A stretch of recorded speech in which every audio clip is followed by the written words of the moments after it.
Hi, Simon Keeling here, and it's Wednesday the 21st of March. Thanks again for watching. As always, the forecast that you see in front of you is kept free of charge by the adverts that are around the screen. So if you see an advert you like, do click on it, go through to the advertiser.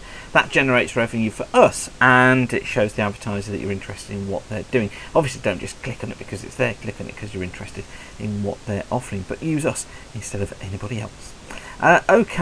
Forecast for the next few days then. What I want you to watch and what we're concentrating on at the moment is the breakdown that could take place at the end of the month into the early part of April. All models are stacking up saying that this is going to happen. The analogues are saying it's going to happen as well. So there's a lot of strong evidence for that taking place. And what I want to show you this morning is the jet stream and how that changes. Now, this is the chart from the GFS ensemble, and the white lines are isobars.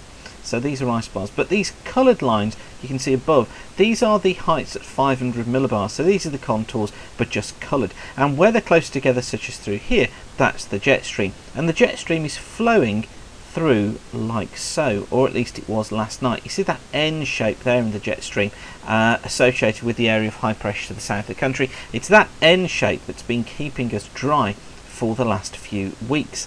Now, so go on through the sequence, you'll notice how that high pressure holds on to the east, but look how the N shape gets squeezed off towards the east.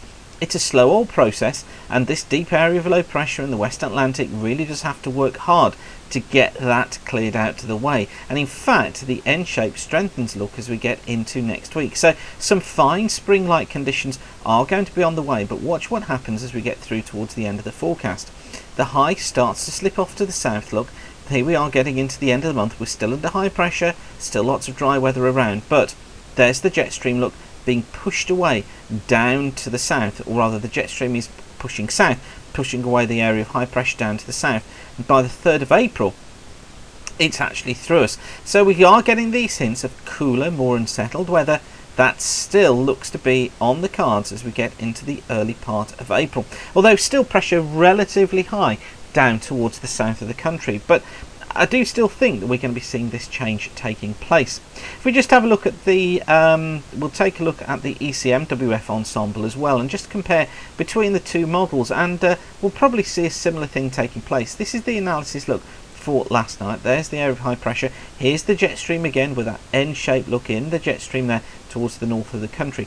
Now watch what happens as we go through the days. You'll notice that N-shape is still there, but watch what happens again as we get through towards the end of the forecast. It's starting to get, look, squeezed away to the south.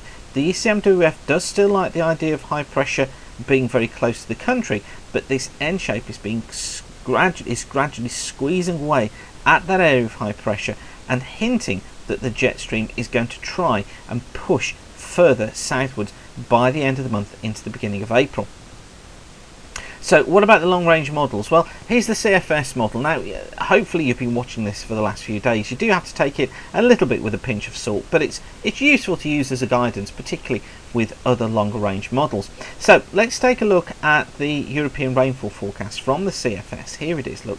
This is for the week ending 27th of March. So this is for the week ending, when would that be? When's the 27th? Well, the 27th is next Tuesday, so this is ending next Tuesday, and this is the rainfall prediction. Notice how it's all to the west, look, with that area of low pressure, high pressure over the UK, look, so it's here where it's dry. Into the week 2 forecast, this takes us on to the 3rd of April. Pretty damp again through the Mediterranean, some wet weather to come down there, but look, here's the area of high pressure keeping things dry, but look, here's the rain coming into the north and the west. Then we get into the week ending the 10th of April, and look, this is the jet stream becoming more established. So this is hinting at that more unsettled conditions, those more unsettled conditions with a jet stream blowing through the country. So there is this indication beginning of the month, so getting into the Easter holiday period, unfortunately, it looks as if that's when we'll see the breakdown taking place. Down to the south, not completely dry, but certainly drier conditions. And then going into the middle part of April, this is week 4 from the CFS, and notice how the high trying to get back in. Look, we've got slightly drier conditions across the country, most of the rain to the north and the west.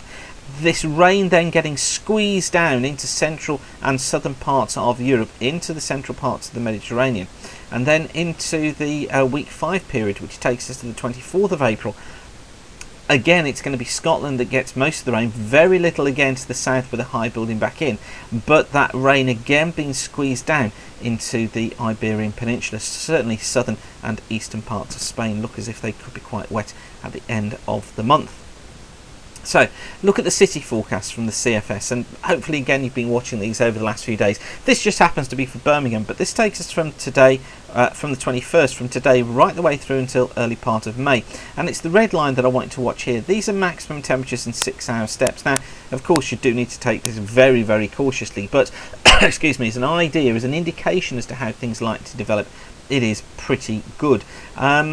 Particularly if you watch it day to day, which hopefully you do, then you can get a feel for how consistent the model is. And those of you who have been watching will know that the model consistently wanted to bring in cooler conditions for this early part of April, and you can see them there. Look, here's the temperatures through the coming week rising, then they take a dip early part of April. Yes, there's a brief increase, but look, going into some really cool conditions up until the middle of the month, and then temperatures starting to pick up after that.